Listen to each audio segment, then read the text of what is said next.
Good morning, students. Myself Satish Kalla welcomes all of you in my channel Ultimate Science. और आज हम लेके आए बेटा class +1 chapter number 1 basic concept in chemistry. इसके दो important topic, first thing to find out average atomic mass of any element, and second term जो हमारे पास होगा, सेकंड टॉपिक होगा आज का हमारा to find out the percentage composition of any element. अब क्या होता है बेटा एवरेज एटॉमिक मास? यदि हम बात करके चलें तो बच्चे मैंने आपको मॉडर्न एटॉमिक थ्योरी बताई और उसमें टर्म्स आई थी आइसोटोप। आइसोटोप होता क्या है? The atoms of same element having same atomic number but different mass number. यानी कि सेम एलिमेंट के वो एटम्स जिनका एटॉमिक नंबर सेम है बट डिफरेंट मास नंबर है, उन्हें हम क्या बोलते हैं? आइसोटोप्स। और वहां हमने पढ़ा भी था हाइड्रोजन एलिमेंट जो है इसके 3 आइसोटोप्स हैं, one is protium, second deuterium, third is tritium. और सेम इसे क्लोरीन के 2 हैं हमारे पास, क्लोरीन 17 और हमारे पास दोनों में क्लोरीन 35 और क्लोरीन 37, जिसमें हमारे पास मास नंबर 35 एंड 37 है। और भी बहुत से एग्जाम्पल है। तो आज हम करके चलेंगे कि एवरेज एटॉमिक मास होता क्या है और कहां फाइंड आउट करना है। तो ध्यान रखिएगा, first of all average atomic mass of any element ये कहां पाया जाएगा? It is applicable, this term is applicable in case of isotopes. और आप आइसोटोप्स जानते हैं, the atoms of same element having same atomic number but different mass number. Clear? ये चीज आपने पढ़ा। अब हम एवरेज एटॉमिक मास कैसे फाइंड आउट करेंगे? हम जानते हैं कोई एलिमेंट आइसोटॉप की फॉर्म में एग्जिस्ट कर रहा है, either it is having 2 isotopes और इट इज हैविंग 3 आइसोटॉप्स। जैसे हाइड्रोजन एलिमेंट में 3 आइसोटॉप्स हैं, हमारे पास नाइट्रोजन एलिमेंट के 3 आइसोटॉप्स हैं, क्लोरीन के 2 आइसोटॉप्स हैं। तो हमें एवरेज एटॉमिक मास कैसे निकालेंगे? फॉर्मूला है average atomic mass of any element is equal to atomic mass of its first isotope, जिसके फर्स्ट आइसोटोप का एटॉमिक मास है, multiply by it's percentage natural abundance. Nature के अंदर वो एलिमेंट उस आइसोटोप की फॉर्म में कितना परसेंट पाया जा रहा है, plus atomic mass of it's second isotope multiply by it's percentage natural abundance plus so on. यदि वो 1 आइसोटोप 2 आइसोटोप के में तो इतना ही आ जाएगा, यदि 2 से ज्यादा है तो आगे आगे इस तरह से चलते जाएंगे, डिवाइड बाय। अब हम जानते हैं परसेंटेज नेचुरल अबंडेंस, इसका सम हमेशा कितना होगा? इट्स सम इज ऑलवेज 100, क्योंकि परसेंटेज का सम क्या होता है? हमेशा 100, तो divide by 100। Percentage natural abundance है क्या? मैं दोबारा बता देता हूं कि नेचर के अंदर वो आइसोटोप उस फॉर्म में या वो एलिमेंट उस आइसोटोप के फॉर्म में कितना परसेंट पाया जा रहा है। अब कई बार क्या होता है, हमारे पास परसेंटेज नेचुरल अबंडेंस के बजाय फ्रैक्शनल अबंडेंस गिवन होता है। तो ध्यान दीजिएगा, यदि परसेंटेज नेचुरल अबंडेंस गिवन है तो जितने भी एलिमेंट्स के मतलब उस एलिमेंट के जितने आइसोटोप्स हैं उन सबकी परसेंटेज नेचुरल अबंडेंस का सम जो है वो हमेशा 100 होगा। और यदि फ्रैक्शनल अबंडेंस गिवन है तो उन सब का सम, यानी कि उन सब की उस एलिमेंट के हर जितने भी आइसोटोप्स हैं उन सब की फ्रैक्शनल अबंडेंस का सम 1 होगा। यानी कि परसेंटेज वालों में सम 100 और फ्रैक्शनल अबंडेंस वाले केस में सम 1। तो वही same average atomic mass of any element is equal to atomic mass of its first isotope multiply by its fractional abundance plus atomic mass of its second isotope into its fractional abundance plus so on. अब हम जानते हैं percentage natural abundance का सम क्या था 100, इसलिए नीचे 100 से डिवाइड. अब फ्रैक्शनल अबंडेंस का सम क्या होता है 1, तो डिवाइड बाय 1 लिखो या ना लिखो कोई प्रॉब्लम नहीं. So these are the two formulas of average atomic mass of any element. Clear कि परसेंटेज वालों में परसेंटेज नेचुरल अबंडेंस से मल्टीप्लाई कर रहा है एटॉमिक मास को, ऐड करते जाइएगा और डिवाइड बाय 100. और फ्रैक्शनल अबंडेंस के केस में एटॉमिक मास को फ्रैक्शनल अबंडेंस से मल्टीप्लाई करते जाना आइसोटोप्स हर आइसोटोप की, और उसको प्लस करना है सर, यहां डिवाइड नहीं करना. अब हम एक क्वेश्चन ले रहे हैं.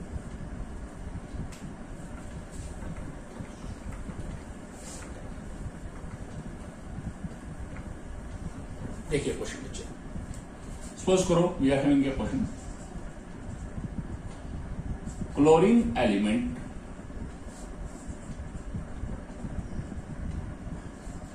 exist in nature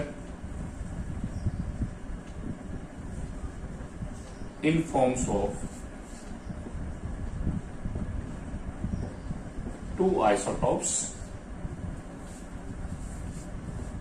Cl 3570 75% and Cl 3770 25%. Find out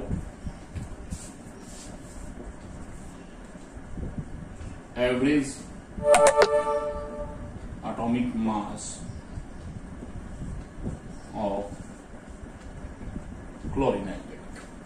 तो आप देखिएगा बेटा हमारे पास chlorine element exist in nature in form of two isotopes Cl 3517 and Cl 3717. Cl 3517 के रूप में है हमारे पास 75% एंड Cl 3717 के रूप में कितना है 25%. Find out average atomic mass of chlorine element. तो मुझे क्या है क्लोरीन एलिमेंट का एवरेज एटॉमिक मास. तो जब अपने आप से देखेंगे बेटा ये परसेंटेज है, तो these are the percentage natural abundance. सबसे पहले तो हमें पता होना चाहिए कि वो गिवन एलिमेंट के कितने आइसोटॉप्स हैं. तो मेंशन के it exist in nature in the form of two isotopes. Second thing उन आइसोटॉप्स का हमें एटॉमिक मास पता होना चाहिए. तो आप देखिए 35, 37 जो ऊपर वाले होते हैं ये सुपरस्क्रिप्ट में होते हैं, लेफ्ट साइड में these are the atomic masses और मास नंबर. एटॉमिक मासेस पता होना चाहिए. एंड थर्ड थिंग उनकी परसेंटेज नेचुरल अबंडेंस या फ्रैक्शनल अबंडेंस गिवन होनी चाहिए. आप देखिए दोनों की परसेंटेज नेचुरल अबंडेंस गिवन है. And fourth thing percentage natural abundance given है तो उनका सम 100, और यदि फ्रैक्शनल अबंडेंस गिवन है तो उनका सम 1 होना चाहिए. तो 75 एंड 25 आंसर इज 100. अब डायरेक्ट फार्मूला कौन सा, first formula average atomic mass का. तो सीधा चलाएंगे हम average atomic mass of chlorine element is equal to atomic mass of its first isotope.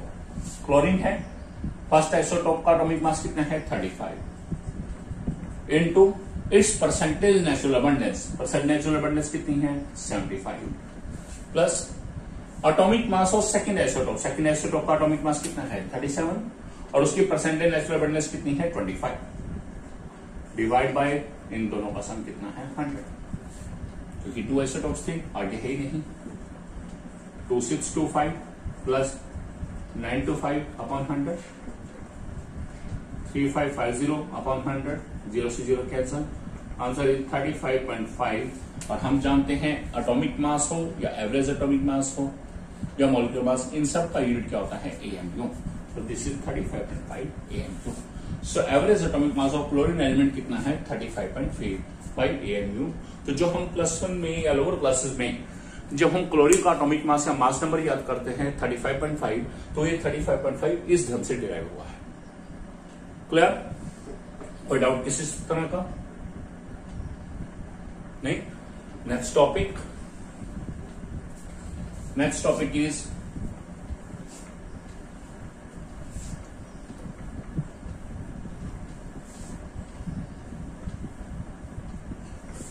Next topic है हमारा इसका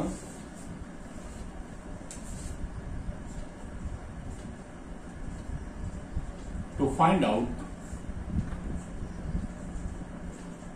percentage composition of any element in given substance. कि हमारे पास एक गिवन सब्सटेंस है, उसमें किसी एलिमेंट का हमें परसेंटेज कंपोजिशन फाइंड आउट करना है। अब अच्छी बात आती है, गिवन सब्सटेंस में मेनली हम यहां कंपाउंड या गैसेस के क्वेश्चन करेंगे। और आपने कंपाउंड्स के बारे में पढ़ा था मेरे सेकंड वीडियो में इस चैप्टर की, what are compounds, whenever two or more elements are combined together in fixed ratio by mass, then a new substance is formed and this new substance is called compound. It means a compound is made up of elements. हम जानते हैं वहां पर compounds में element कैसे जुड़े थे, fixed ratio by mass, mass wise यदि उनकी रेशियो क्या थी फिक्स, यानी कि उनकी परसेंटेज कंपोजिशन, यानी कि उनकी यदि हम वहां हमने मास की रेशियो ली थी, यहां हम उनकी परसेंटेज कंपोजिशन निकालेंगे कि कोई एलिमेंट किसी कंपाउंड में कितना परसेंट पाया जा रहा है। This is the percentage composition. इसमें कंफ्यूज नहीं होना है। पिछले टॉपिक में था परसेंटेज नेचुरल अबंडेंस की किसी एलिमेंट का कोई आइसोटोप कितना परसेंट पाया जा रहा है। अब यहां आ रहा है एक कंपाउंड के अंदर, एक गिवन कंपाउंड के अंदर कोई एलिमेंट कितना परसेंट पाया जा रहा है, यानी कि but this is the percentage of any element in A compound और इन एनी केस या इन ए गिवन सब्सटेंस। अब इसके लिए फार्मूला क्या है, इसके लिए कंडीशन क्या है, formula of substance should be given। यहां हमें सब्सटेंस का केमिकल फार्मूला गिवन होना चाहिए। Clear, this is the condition. अब हम इसमें करेंगे क्या, ध्यान से देखिएगा फार्मूला क्या है, percentage composition of any element in a given substance is equal to number of atoms of that element in one molecule of that substance। उस सब्सटेंस के वन मॉलिक्यूल में उस पर्टिकुलर एलिमेंट के कितने एटम्स हैं, multiply by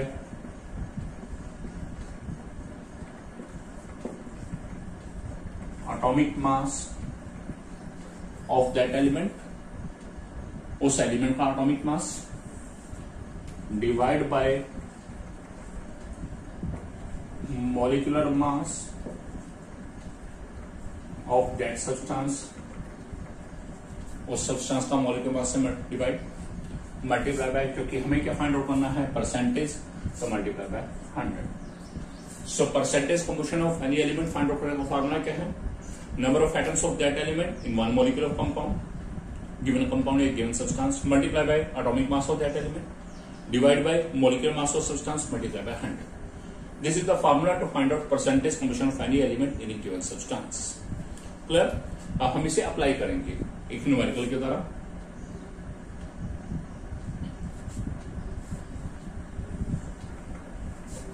देखिए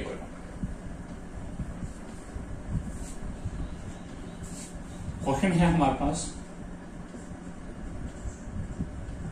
find out percentage composition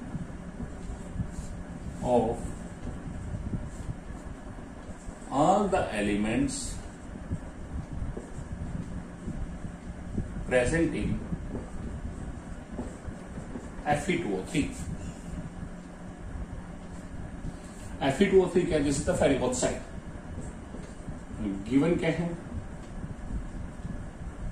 atomic mass of Fe is 56 AMU and atomic mass of oxygen is 16 AMU। मुझे question क्या है, find out percentage composition of all the elements in case of Fe2O3। Fe2O3 में मुझे जितने भी elements दिखाई दे रहे हैं, मुझे उन सब की परसेंटेज कंपोजिशन फाइंड आउट करनी है। तो आप फर्स्ट ऑफ ऑल देखेंगे Fe2O3 में एलिमेंट्स कौन कौन से हैं। One is Fe, second is O, यानी कि मुझे Fe आयरन और O ऑक्सीजन, इन दोनों की ही परसेंटेज को मुझे फाइंड आउट करनी है. So this is the given substance.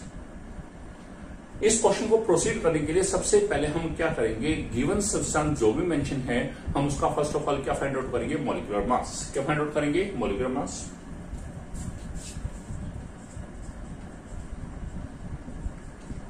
Molecular mass of Fe2O3.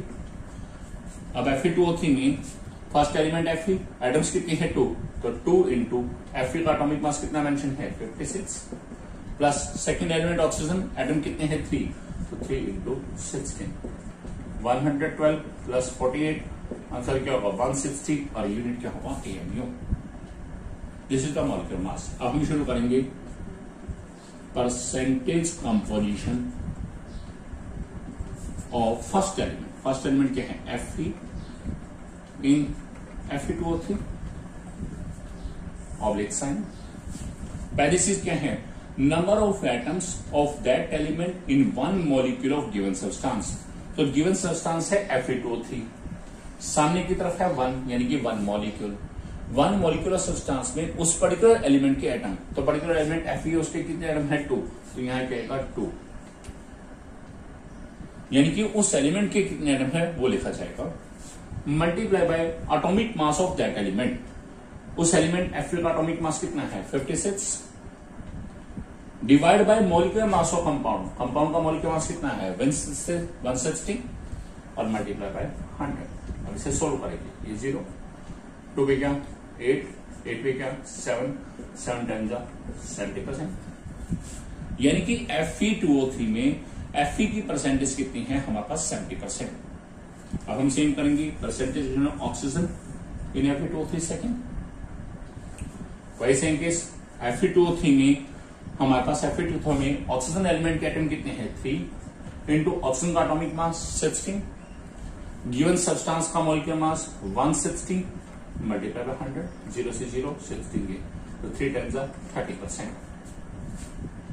और आप चेक करेंगे हमारे पास उस गिवन सब्सटेंस के 1 मॉलिक्यूल में या गिवन सब्सटेंस में जितने भी एलिमेंट्स होंगे, जब हम उन सबके परसेंटेज कमीशन फाइंड आउट करेंगे तो उन सबका सम क्या होगा 100. भले राउंड ऑफ करके है 70 + 30 दैट इज 100%. क्लियर. अब हमारे पास एक और चीज भी है, बाय चांस की बात है, हमारे पास एक क्वेश्चन है उसमें गिवन सब्सटेंस में 2 एलिमेंट्स हैं और हम यहां अपना टाइम सेव करना चाहते हैं, तो हम उस केस में क्या है 1 एलिमेंट की परसेंटेज कमीशन इस फार्मूला से फाइंड आउट कर लेंगे एंड सेकंड एलिमेंट की परसेंटेज कमीशन कैसे निकलेगी 100 minus the percentage commission of first element. अब मान लो जैसे मैं ऑक्सीजन नहीं निकालना चाहता तो मैं क्या करूंगा 100 माइनस 70, पहले वाले की परसेंटेज कमीशन कितनी है 70, तो आंसर क्या आएगा 30. तो आप चेक करिए ऑक्सीजन के परसेंटेज कमीशन कितना आएगा 30%. बाई चांस 3 एलिमेंट्स हैं गिवन सब्सटेंस के 1 मॉलिक्यूल में, तो उस केस में किन्हीं मर्जी 2 का निकाल लीजिए, any 2. We will find out the percentage commission of any 2 elements. After that हम क्या करेंगे उन दोनों की परसेंटेज कमीशन को ऐड करेंगे एंड सब्ट्रैक्ट फ्रॉम द 100 में से माइनस कर लेंगे, तो थर्ड एलिमेंट के परसेंटेज कमीशन आ जाएंगे. इस तरह से हमारे पास किसी भी सब्सटेंस के फार्मूला के अंदर जितने भी एलिमेंट्स हैं हम उन सबके परसेंटेज कमीशन फाइंड आउट कर सकते हैं. क्लियर. उम्मीद करता हूं बेटा कि आपको मेरे वीडियो, मेरे दोनों टॉपिक्स बहुत अच्छे से क्लियर हो गए होंगे. यदि आपको मेरा वीडियो अच्छा लगा है तो आप मेरे वीडियो को लाइक कीजिएगा, कमेंट कीजिएगा, शेयर कीजिएगा और इस तरह के वीडियोस को फर्दर ऑब्टेन करने के लिए जो भी मैं नए वीडियोस अपलोड करूं उन्हें असेस करने के लिए मेरे channel ultimate science by Satish Kalra इसे सब्सक्राइब कीजिएगा. तब तक के लिए bye, thanks and best wishes.